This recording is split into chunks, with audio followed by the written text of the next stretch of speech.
البتنجان من أجمل الخضار اللي ممكن نعمل بيها أكلة شيك وسهلة ولذيذة من غير ما نستعمل فيها ولا لحمة ولا فراخ، وكمان تكون شيك.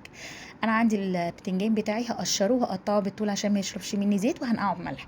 بعد كده هوضب الفلفل بتاعي، ما تنسوش بقى لايك وشير والسبسكرايب.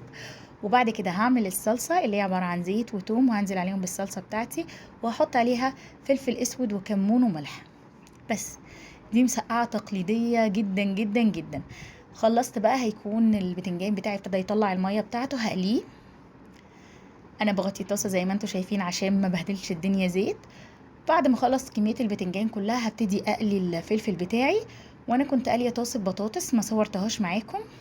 وهجيب الطاجن اللطيف بتاعي، وهبتدي احط الصلصة، وبعد كده كل راق من الخضار هرصه وهحط فيه فوقيه صلصة.